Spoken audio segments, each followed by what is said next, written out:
Le tournant historique provoqué par la résurrection du Christ transcende toutes les barrières religieuses et idéologiques.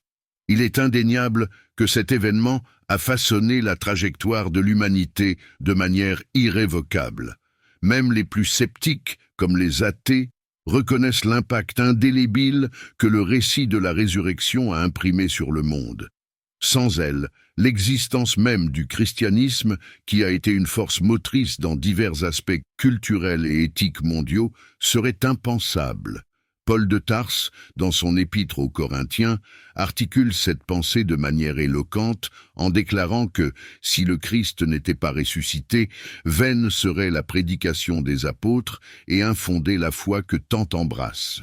La vérité de la résurrection de Jésus-Christ, cependant, a toujours été confrontée à des défis, enveloppés de controverses qui perdurent jusqu'à aujourd'hui. Dès les débuts, des mensonges ont été tissés autour de cet événement, se propageant dangereusement à travers les siècles, semant le doute et la tromperie parmi les fidèles et les sceptiques. Mais quelle est l'origine de ces distorsions? Et pourquoi ont-elles un pouvoir destructeur si durable? Explorez ces questions avec nous et découvrez plus sur ce mystère. Et, si vous n'êtes pas encore membre de notre communauté, inscrivez-vous et activez les notifications pour ne manquer aucun de nos vidéos d'investigation. Pour démêler l'origine des fallacies concernant la résurrection, il nous faut plonger dans les textes sacrés contenus dans les évangiles du Nouveau Testament. La Bible relate que la crucifixion de Jésus a eu lieu pendant la Pâque juive, accompagnée de 2 criminels. Comme décrit par Jean, les leaders religieux ont demandé à Ponce Pilate, alors gouverneur romain de Judée, que les exécutés ne restent pas pendus sur les croix durant le sabbat sacré. Pour accélérer la mort, une pratique courante était de fracturer les jambes des crucifiés, compromettant ainsi leur capacité à se soutenir et respirer. Bien que cette mesure ait été appliquée aux compagnons de supplice de Jésus lorsqu'ils se sont approchés de lui, les soldats ont constaté qu'il était déjà sans vie, évitant ainsi de lui briser les os. Cependant, un des militaires a percé le côté de Jésus avec une lance, provoquant un écoulement de sang et d'eau, un phénomène qui confirme sa mortalité du point de vue médical, corroborant également les prophéties qui prévoyaient qu'aucun de ses os ne serait brisé et qu'il serait transpercé. Ce détail non seulement réaffirme la réalité de son existence physique, mais aussi valide l'authenticité de sa mort, éliminant toute spéculation qu'il pourrait n'être que défaillant. Le retrait de son corps de la croix n'a laissé aucune place au doute quant à sa mort définitive. Ce samedi sombre, le corps de Jésus, désormais sans vie, a été soigneusement déposé dans le tombeau que Joseph d'Arimathie, un influent membre du Sanhédrin, avait généreusement cédé. Une immense dalle de pierre scellait l'entrée, marquant le début d'un sabbat qui promettait d'être de profond deuil. Mais les leaders religieux de l'époque, les Sadducéens et les pharisiens, pris par une crainte profonde que le pouvoir de Jésus dépasse même les limites de la mort, ont pressé Pilate. Avec urgence, ils ont demandé la présence de gardes romains pour surveiller le sépulcre, craignant que les disciples de Jésus puissent revendiquer une résurrection frauduleuse, en volant le corps et en proclamant des mensonges. Conscient des tensions, Pilate a accepté, faisant de ce tombeau l'endroit le plus surveillé de toute Jérusalem. Cependant, dans les premières heures avant l'aube du dimanche, la terre sous Jérusalem a tremblé violemment. Matthieu, l'évangéliste, décrit un tremblement de terre monumental, comme un prélude céleste à l'événement qui allait se dérouler. Descendant du ciel, un ange dont l'apparence défiait la réalité, brillant comme l'éclair et vêtu de blanc, s'est approché du sépulcre. Avec une force surnaturelle, il a retiré la pierre et calmement s'est assis dessus. Les gardes romains, entraînés à affronter les plus grands terreurs du champ de bataille, ont succombé à la peur, s'évanouissant comme si la propre mort les avait touchés. Ce n'étaient pas seulement ces gardes qui ont été témoins de cette merveille. À l'aube du dimanche, un groupe de femmes dévotes, mené par Marie-Madeleine, est venu au tombeau, espérant trouver seulement la tristesse et le silence de la pierre qui gardait le corps de leur maître. Au lieu de cela, Elles ont trouvé le sépulcre ouvert et l'ange, dont la présence était comme la pureté du ciel même. La surprise des femmes s'est rapidement transformée en soulagement et admiration lorsque l'ange leur a adressé la parole. Ne craignez pas, ces mots résonnaient des messages angéliques enregistrés pendant des siècles dans les Écritures, une proclamation d'espoir et de triomphe sur la peur. Vous cherchez Jésus, le Nazaréen qui a été crucifié. Il est ressuscité, il n'est pas ici, a annoncé l'ange. Les mots du messager céleste non seulement révélaient le mystère du tombeau vide, mais réaffirmaient l'essence de l'Évangile. Jésus, l'homme qui est mort dans l'agonie sur la croix, avait vaincu la mort, accomplissant ainsi les prophéties et réaffirmant sa divinité. Cette vérité, puissante et transformante, était la fondation de la nouvelle espérance qui émergeait pour tous ceux qui croiraient. La nouvelle de la résurrection, bien que merveilleuse, mettait les leaders religieux qui avaient condamné Jésus dans une position précaire. Ils faisaient face à un dilemme colossal, car la vérité de la résurrection défiait non seulement la logique, mais le contrôle qu'il maintenait sur le peuple. Dans un acte désespéré, ils ont choisi de tacher la vérité avec la corruption. Ils ont soudoyé les gardes avec des sommes substantielles d'argent, les incitant à propager le faux que le corps de Jésus avait été volé. Ils ont ainsi choisi de perpétuer un mensonge plutôt que de faire face à la réalité transformatrice de la résurrection du Christ. Dans les ombres qui enveloppèrent Jérusalem, une conspiration était en train d'être tissée avec des fils de mensonge et de peur. Les disciples de Jésus, ébranlés par la crucifixion de leur maître, faisaient maintenant face à une menace encore plus grande. Une fausse histoire créée pour ternir la vérité de la résurrection. Selon les architectes de cette intrigue, le corps du Christ avait été secrètement retiré par ses disciples, tandis que les gardes chargés de surveiller le sépulcre étaient prétendument endormis. Ce stratagème, méticuleusement planifié par les leaders religieux et sanctionné par le silence de Pilate, ne visait pas seulement à discréditer la foi chrétienne naissante, mais mettait également en danger la vie des gardes, qui auraient fait face à de sévères punitions romaines pour leur échec. La peur des représailles a été habilement manipulée, et sous la promesse de protection contre la colère du gouverneur, les soldats ont cédé, répandant le mensonge qui s'est infiltré au cœur de la société judaïque. Matthieu, écrivant dans les années 60 du 1er siècle, a enregistré avec tristesse comment cette fausseté s'était profondément enracinée dans la culture de l'époque, continuant à tromper d'innombrables personnes au fil des décennies. La persistance de ce mensonge à travers les siècles illustre non seulement le pouvoir d'un faux bien raconté, mais aussi la résistance de la vérité dans un monde rempli de tromperies. Aujourd'hui, 2000 ans plus tard, ce mensonge résonne encore dans les débats théologiques et historiques, confrontant chaque génération à la question de la vérité contre la fausseté.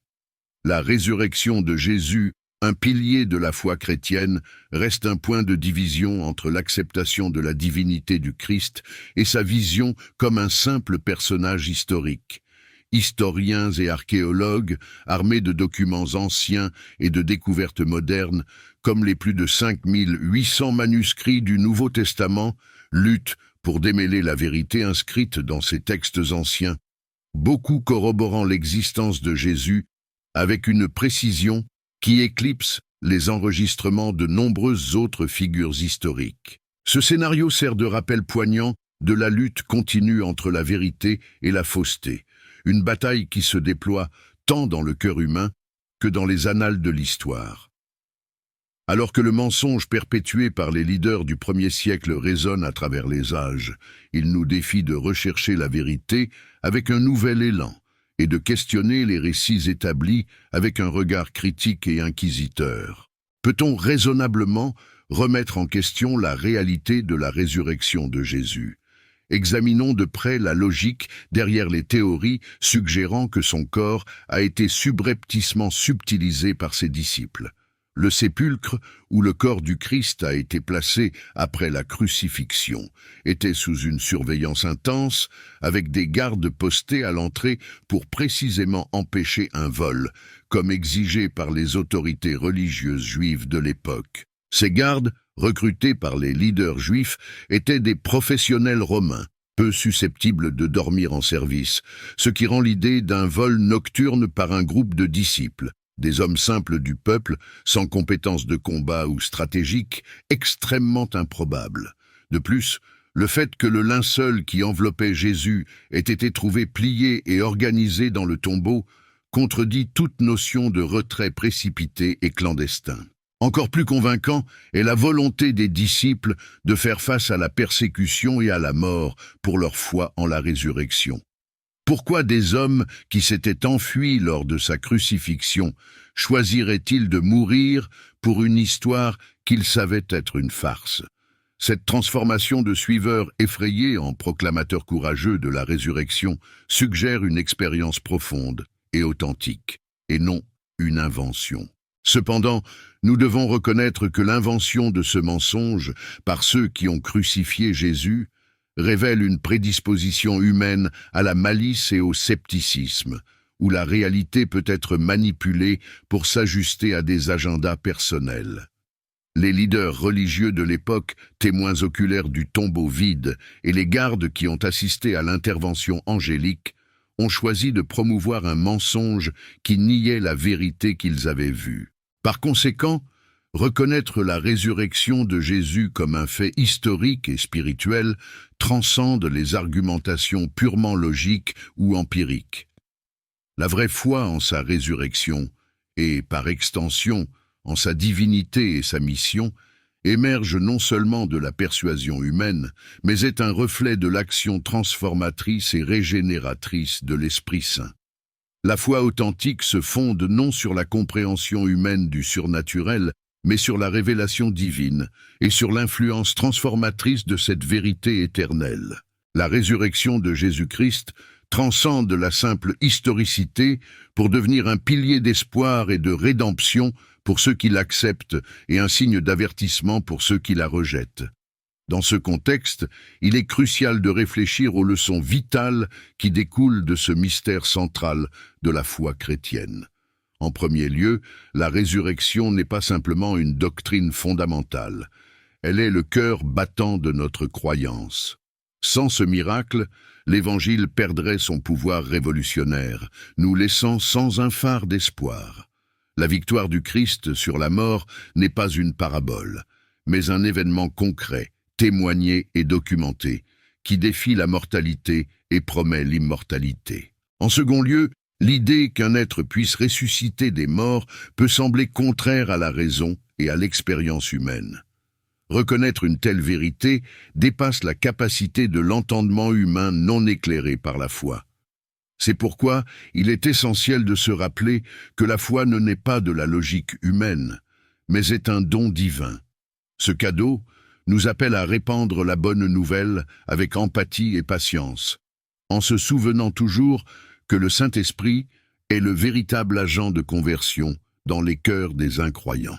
Notre mission n'est pas seulement d'affirmer la résurrection, mais de démontrer comment elle transforme les vies, en insufflant de la persistance face à l'adversité et une joie indicible même au milieu de la souffrance. Ainsi, tandis que certains peuvent voir la croyance en la résurrection comme une folie, nous, qui avons expérimenté le toucher régénérateur du Saint-Esprit, savons que c'est la vérité qui fonde toute existence et tout espoir. Par conséquent, alors que nous naviguons dans les eaux, souvent turbulentes, de la foi et du doute, puissions-nous le faire avec la conscience que nous sommes engagés dans un voyage divin, marqué non seulement par des interrogations, mais aussi par une certitude transformatrice qui transcende les âges. Chaque questionnement et chaque réflexion sont des pas qui nous rapprochent davantage de l'essence divine que la résurrection du Christ promet à tous ceux qui osent croire et se confier. Devant les nombreuses tentatives de dénaturer ou de nier l'essence de la résurrection de Jésus, un fait reste immuable et éternel. La vérité divine trouvera toujours son chemin. Au long de presque 2 millénaires, d'innombrables générations ont témoigné de la victoire du Christ sur la mort, un témoignage qu'aucun mensonge ni subornation n'a réussi à faire taire. Cet événement ne marque pas seulement la fondation de notre foi, mais aussi la promesse que tout comme le Christ est ressuscité, nous tous qui croyons en lui partagerons également ce destin glorieux. Cette vérité continue d'être le phare d'espoir le plus lumineux, proclamé autour du monde par des millions qui ont trouvé un véritable réconfort et un but dans son message. La résurrection de Jésus n'est pas seulement un chapitre achevé dans l'histoire de l'humanité. Elle est le commencement de la rédemption et la garantie de la vie éternelle pour tous ceux qui acceptent cette promesse. Saviez-vous que les tentatives d'obscurcir ce miracle ont été tissées par les mains de ceux qui ont été témoins de sa puissance? Je vous invite à discuter dans les commentaires de vos réflexions ou découvertes sur cette narration. Et si vous êtes en quête d'approfondir votre compréhension de ces vérités éternelles, je vous encourage à explorer davantage la théologie avec nous. À la prochaine vidéo.